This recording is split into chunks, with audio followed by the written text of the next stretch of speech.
안녕하세요. 대성여고 교육과정부 이영민입니다. 2015 개정교육과정과 과목 선택에 대해서 안내해 드리도록 하겠습니다. 자, 미리 나누어준 2015 개정교육과정 선택 과목 안내서 책자를 펴주시기 바랍니다. 이 페이지입니다. 자, 2015 개정교육과정 편제를 봐보시게 되면은 교과는 보통 교과와 전문 교과로 나뉘게 됩니다. 보통 교과는 공통 과목과 선택 과목으로 나누어지고요. 공통 과목이라고 하면은 쉽게 설명하면 1학년 때 배운 과목들을 공통 과목이라고 생각하시면 됩니다. 선택 과목은 일반 선택과 진로 선택으로 나누어지는데, 일반 선택은 대부분 고등학교에서 선택하는 과목으로서 기본적으로 이해해야 하는 내용으로서 중점적으로 구성된 과목입니다. 진로 선택은 진로와 적성에 따라서 선택하는 과목으로서 자신의 계열에 맞추어서 어떻게 선택해야 될지를 고민을 해봐야 되는 과목입니다. 평가 방법은 잘 알다시피 일반 선택은 9등급제 상대평가로 이루어져 있고요. 진로 선택은 ABC 성취제 절대평가로 이루어져 있습니다. 전문교과 같은 경우는 일반적으로 일반고에서 흔히 배우는 과목은 아닙니다. 그렇지만 일반고 학생들 같은 경우에서도 보통 교과에서 먼저 배워야 하는 과목을 학습한 이후에 더 깊이 공부하고 싶은 학생들은 전문교과 원 과목을 이수할 수도 있습니다. 자, 그렇지만 대부분 전문교과 원 과목인 일반계 고등학교의 교육과정에 개설되어 있지 않는 경우가 대부분입니다. 그렇기 때문에 그 과목을 이수하기 위해서는 공동교육과정이나 온라인으로서 이수할 수 있는 방법으로서 광주는 빛골 온학교를 통해서 과목을 선택해서 이수할 수 있습니다. 자, 그렇게 되면은 대학 입장에서 바라봤을 때 자기주도성이나 적극성 측면에서 더 좋은 점수를 주기도 합니다. 그렇기 때문에 공동교육과정을 듣는 것에 대해서도 고민해 볼 필요는 충분히 있습니다.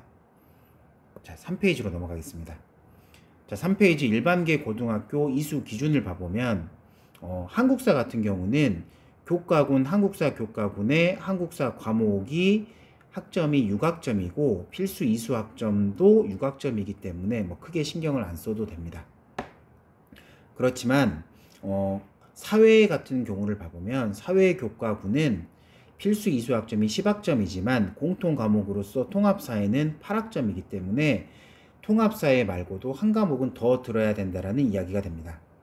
쉽게 설명하면 내가 이과를 지원하는 학생이지만 다 과학 과목만 들을 수는 없고 사회 과목을 반드시 한 과목은 더 들어야 된다는 이야기고요.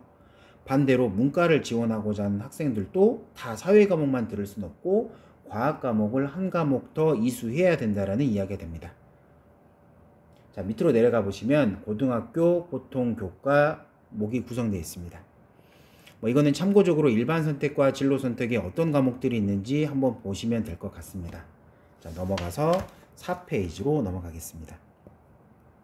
자, 4페이지로 내려가서 보통 교과 성적 처리 방식 및 예시를 봐보시게 되면 공통 과목과 일반 선택 과목에서 체육과 예술을 제외한 과목들은 석차 등급 9등급제 과목입니다. 상대평가 과목이고요. 그리고 진로 선택 과목 같은 경우에는 3단계 성취도 평가로 이루어지는 절대평가 과목입니다. 물론 교양 교과 같은 경우는 패스 페일로만 이루어집니다. 자, 그런데 밑에를 봐보시면 수강자 수 13명 이하인 과목이 따로 나와 있는데, 이거는 일반 선택 과목이라고 할지라도 수강자 수가 13명 이하인 경우에는 성취도 평가로서 이루어져서 상대평가가 아니라 절대평가로서 이루어진다는 이야기가 됩니다. 그러니까 그거를 한 가지 정도 기억하시면 될 것 같고요. 자, 5페이지로 넘어가도록 하겠습니다. 자, 과목을 선택을 하는 데 있어서 어떤 사항을 고려해야 될지를 조금 이야기를 해보면, 우선은 학생부 종합전형과 학생부 교과 전형 중에서 나는 어떤 전형을 준비해야 될까에 따라서 내가 어떤 과목을 선택할지가 조금씩은 달라질 수는 있습니다. 학생부 종합전형은 학생부 내용으로서 정성평가를 하는 전형이고, 학생부 교과 전형은 내신으로서 정량평가를 하는 전형이기 때문에 어떤 전형을 준비하냐에 따라서 상황은 조금 달라질 수는 있습니다. 그러나 아직은 1학년, 2학년이기 때문에 섣불리 내가 딱 교과만 준비할 거야, 아니면 나는 종합만 준비할 거야 라고 판단을 하기에는 아직 좀 이르다라는 거죠. 무슨 얘기냐면 3학년에 올라갔을 때 내 내신과 그리고 학생부 기록 상황과 모의고사를 종합적으로 판단을 해서 내가 수시에서 교과 전형으로 갈 건지 종합 전형으로 갈 건지 아니면 정시로 갈 건지를 판단을 해보고 그 수시 6장과 정시 3장의 카드 중에서 어떻게 구성을 할 건지에 대해서도 충분히 3학년에 가서 고민을 해봐야 될 상황이기 때문에 지금 1학년, 2학년 상황에서는 내신 그리고 학생부에 대한 것들을 모두 다 좀 준비를 해야 되지 않을까 생각합니다. 자, 그런 측면으로 놓고 봤을 때 과연 내가 같은 내신을 받았을 때 대학을 지원한다라고 하면은 어떤 전형으로 지원했을 때 조금이라도 더 좋은 대학을 갈 수 있는가를 한번 생각을 해보면 경희대를 예시로 하나 가져와서 설명을 해드리겠습니다. 자, 경희대를 보게 되면은 학생부 교과 전형, 지역 균형 전형이 교과 전형인데요. 지역 균형 전형, 즉 오른쪽 표를 보시게 되면은 여기에 동그라미는 합격자들, 그리고 X는 불합격자들입니다. 그러니까 모든 학생들을 이렇게 표시가 되어 있는 거고요. 지원한 모든 학생들이. 자, 그랬을 때 교과 전형 같은 경우는 국어국문학과를 놓고 봤을 때 합격자의 평균 등급이 1.6입니다. 자, 그런데 종합 전형을 한번 봐보면 레오 르네상스 전형이 종합 전형이고요. 똑같이 국어국문학과를 보게 되면은 마찬가지로 여기에 동그라미가 합격자고 X가 빨간색으로 된 X가 불합격자인데 합격자의 평균이 3.2로 상당히 많이 떨어져 있습니다. 무슨 얘기고 하면은 학생부 교과 전형보다는 종합 전형으로 갔을 때 더 낮은 내신을 가지고서도 합격할 가능성이 생긴다라는 이야기입니다. 물론 종합 전형이기 때문에 여기에는 특목고나 자사고 애들도 포함이 되어 있습니다. 그렇기 때문에 합격자 평균에 있어서 그 학생들 때문에 더 낮게 형성된 것은 사실입니다. 그렇지만 일반계고 학생들만 비교해 놓고 봤을 때만 보더라도 종합 전형이 교과 전형보다는 더 낮은 내신을 가지고 있어도 합격이 가능하다는 이야기입니다. 근데 여기서 착각하면 안 되는 거는 단순히 성적이 낮아도 학생부 종합전형은 합격한다 이 얘기는 아니고, 성적이 낮지만 학생부 종합전형에 대해서 준비가 충분히 되어 있으면 좀 더 낮은 성적으로도 똑같은 대학 똑같은 학과에 합격이 가능하다라는 이야기입니다. 그러면 여기서 학생부 종합전형의 준비가 잘 되었다라는 말 중에 한 가지 중에 그 말의 한 가지 요소는 어떤 교과를 선택하는지도 학생부 종합전형의 정성평가에 평가가 된다라는 부분이기 때문에 전공 관련된 교과를 수강하는 것이 중요한 요소입니다. 다시 말하면 전공이나 계열에 관련된 과목을 선택하지 않고 상위권 대학을 진학하는 것은 어렵다라는 것을 이야기하는 이야기입니다. 자, 그러면 반대로 학생부 교과만 나는 준비한다라고 생각을 했을 때는 일반적으로 전공 관련 교과를 선택하지 않아도 아무런 상관이 없습니다. 성적만 보기 때문에 내가 성적을 잘 나올 수 있는 과목만 선택해도 상관이 없습니다. 예를 들면은 수강생이 많은 과목. 수강생이 많다라는 것은 1등급, 2등급의 비율이 인원이 더 많기 때문에 성적이 나올 수 있는 가능성은 좀 더 커지는 거죠. 그러나 여기에서 주의해야 될 것은 나의 예측으로만 갈 수는 없다라는 겁니다. 무슨 얘기냐면은 예를 들면은 물리원 과목은 어렵고 애들이 많이 수강을 안 할 거야 라고 생각을 해서 미리 섣불리 겁을 먹고 과목을 선택을 안 할 필요는 없다라는 겁니다. 지금 1학년 같은 경우에는 물리원 과목 같은 경우가 수요조사 상황에서 100명이 수강 신청을 하겠다고 해놓은 상태입니다. 다시 말하면 자신이 관심 있는 과목, 필요한 과목이라고 생각하면은 그 과목을 선택했을 때 충분히 성적이 잘 나올 수 있는 상황이 되기 때문에 미리 남들이 어떤 과목을 선택할 건지에 대해서 예측을 하고 판단하기보다는 내가 자신 있는 과목, 내가 좋아하는 과목이라면 그런 판단, 다시 말하면 남들이 어떻게 선택하냐를 생각하지 않고 소신껏 내가 판단하는 게 필요하다라는 이야기입니다. 그리고 교과 전형 같은 경우는 대부분의 대학들이 최저가 있기 때문에 최저 수능 과목과 연계해서 선택을 하게 되면은 수능과 내신을 병행할 수 있기 때문에 좀 더 수월할 수 있습니다. 근데 여기서 주의해야 될 부분은 한 가지 있는데요. 11페이지를 봐보시면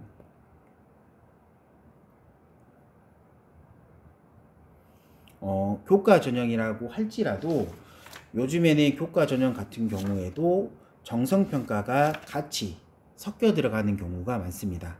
예를 들면은 건국대 같은 경우도 교과 전형이라고 되어 있지만 교과 70%에 서류 30%, 고려대 같은 경우도 교과 80에 서류 20%, 동국대 같은 경우 교과 70에 서류 30%, 이와 같이 적용이 되기 때문에 교과 전형이라고 되어 있긴 하나 종합 전형과 섞여 있는 전형들이어서 과목을 어떻게 선택하는지도 상당히 교과 전형에서도 중요한 부분으로 들어갑니다.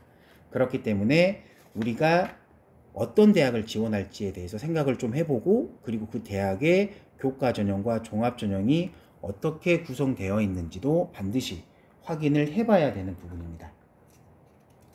자, 두 번째로 확인을 해봐야 될 부분은 서울대를 지원을 할지 말지에 대한 부분도 고민을 좀 해봐야 됩니다. 무슨 얘기인고 하니 서울대 같은 경우는 여기 교과 이수 기준 1, 교과 이수 기준 2가 나와 있다시피 이 기준을 이수해야지 조금 더 서류 점수에서 좋은 점수를 받을 수 있습니다. 그렇기 때문에 내가 서울대를 지원한다고 예측이 될 경우에는 반드시 내가 서울대 기준, 교과 이수 기준에 적합한지도 판단해서 과목을 선택해야 될 필요가 있습니다. 그리고 세 번째는 수능 선택 과목과 연계를 할지 안 할지.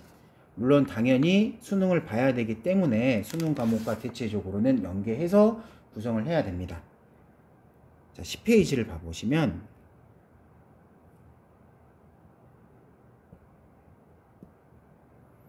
수능 과목, 대학 수학능력 시험 수능 과목이 나와 있습니다.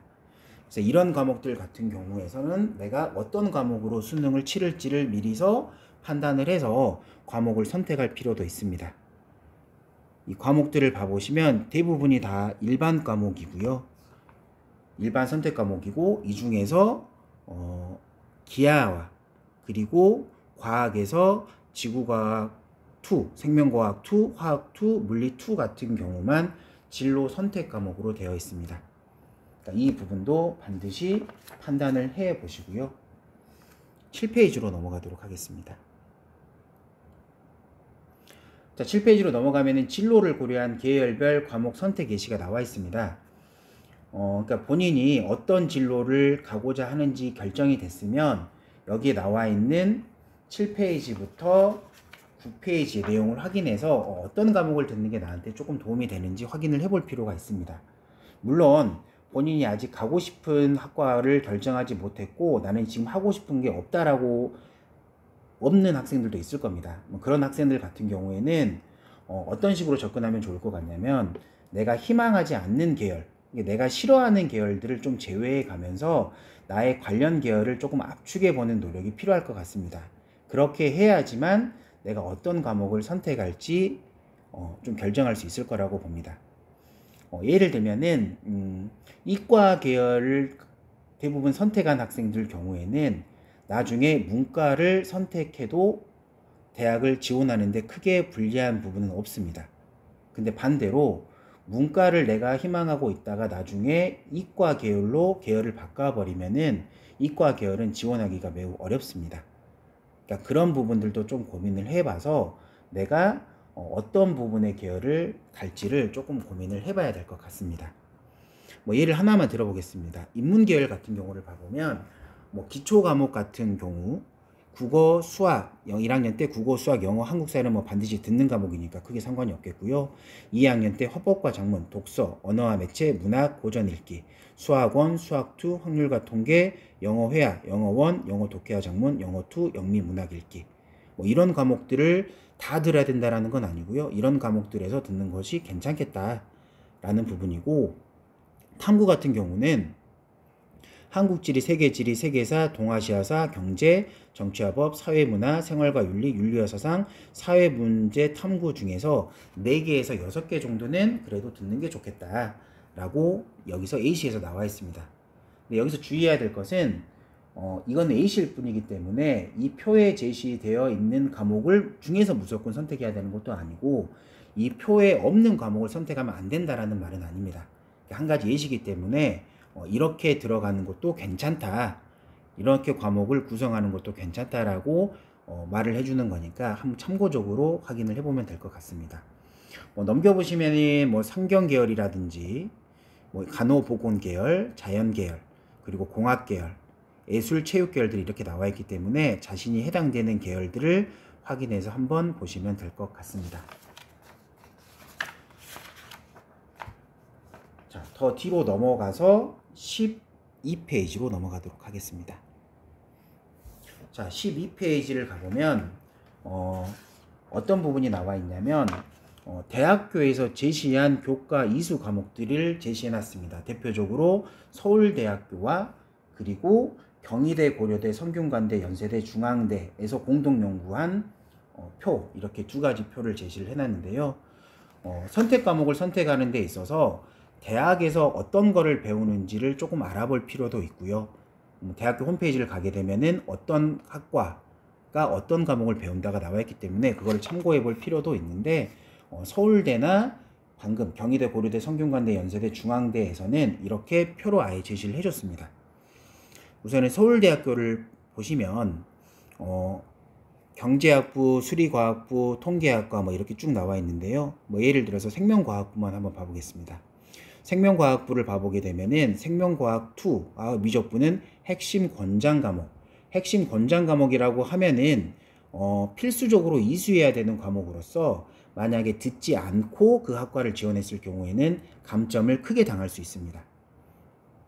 자, 그런데 권장 과목으로서는 화학 2, 확률과 통계, 기하 이 과목 같은 경우는 권장 과목이고 이수를 권장하는 과목입니다.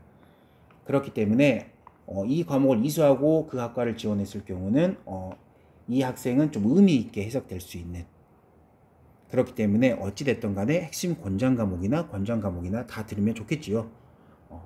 그렇게 생각하시면 될 것 같습니다. 자, 밑으로 내려가서 13페이지를 봐보시면은 여기에 나와 있는 표는 경희대, 고려대, 성균관대, 연세대, 중앙대에서 자연계열 전공 학문 분야의 교과 이수 권장 과목을 안내했습니다. 왜 자연계열만 표로서 나타냈냐면 대학 입학 사정관들이 이야기하기로는 인문계열 같은 경우, 인문사회계열 같은 경우는 특정하게 어떤 과목을 꼭 이수하지 않아도 그냥 다양하게 여러 과목들을 두루두루 많이 이수하면 좋겠다라고 이야기를 하고 있습니다. 그렇기 때문에 인문계열 학생들 같은 경우, 사회계열 학생 같은 경우는 그렇게만 생각해도 될 것 같은데, 자연계열 같은 경우는 이렇게 꼭 이 과목을 듣고 와라, 또 이 과목을 웬만하면 들어라, 이렇게 핵심 과목과 권장 과목을 제시하고 있기 때문에 자연계열은 반드시 이거를 확인해야 됩니다. 그러니까 위에 보시면 써져 있다시피 핵심 과목은 필수적으로 이수해야 되는 과목, 권장 과목은 가급적 이수해야 되는 과목입니다. 예를 들어서 기계공학과를 보게 되면요, 전기전자를 볼까요? 전기전자학과를 보게 되면은 경희대, 고려대, 성균관대, 연세대, 중앙대는 이런 학과들이 있고, 그리고 핵심 과목으로는 미적분, 기하, 물리학원, 물리학2, 화학원을 반드시 들어야 된다. 그리고 권장 과목으로는 확률과 통계를 들으면 좋다. 이렇게 말을 하고 있습니다. 그렇기 때문에 어떤 과목을 내가 선택할지는 대학교에서 제시한 교과 이수 과목표를 반드시 확인해서 내가 가고자 하는 학과 그리고 계열이 결정되어 있으면 거기에 맞춰서 선택 과목을 선택할 필요가 있다고 봅니다. 자, 이렇게 과목을 선택을 하면 되고요. 이제 그 부분에서 고민하는 부분은 반드시 있을 겁니다. 어떤 부분이 고민하는 부분에 대표적으로 어떤 부분을 고민하게 될 거냐면 여기에 써진 대로 권장 과목이고 핵심 과목이기 때문에 내가 이 과목은 들어야 될 것 같은데 그 과목을 선택하는 학생들의 숫자가 적어서 내가 성적을 낮게 받으면 어떡하지? 이런 고민을 충분히 할 수 있다고 봅니다. 그런데 대표적으로 서울대에서는 뭐라고 말을 하고 있냐면요. 이렇게 이야기를 하고 있습니다. 소수 인원으로 구성된 과목을 이수해서 석차 등급이 다소 낮아지면 평가에 불리한가요? 라고 이야기를 했을 때 무조건 불리하지 않다. 대학교에서는 지원자가 이수한 과목과 함께 수강한 학생들의 구성, 수강 인원들을 고려해서 평가하기 때문에 오히려 학생들이 자신의 진학 목표를 고려해서 소수 선택 과목을 이수하는 노력을 보였을 때는 긍정적인 평가, 그러니까 오히려 더 좋은 평가를 할 수도 있다는 이야기입니다. 그렇기 때문에 내가 다소 성적이 조금 낮아도 내가 그 학과를 가는 데 있어서 필요한 과목이면은 오히려 성적이 조금 낮게 맞더라도 그 과목을 선택하는 게 더 유리하다는 이야기입니다. 물론 제가 말씀드리는 부분은 학생부 종합전형에 해당되는 내용입니다. 그러니까 교과전형처럼 종합이 포함되지 않는 교과전형처럼 단순히 내신 성적으로만 가게 되면은 나오는 점수, 성적이 절대적으로 들어가기 때문에 그런 학생들 같은 경우는 해당이 안 되지만 종합전형을 준비해야 되는 학생들 같은 경우는 소수 과목이라도 내가 그 과목을 선택하는 게 의미가 있다라고 하면은 그 과목을 선택하는 게 더 좋다고 대학교들은 보고 있습니다.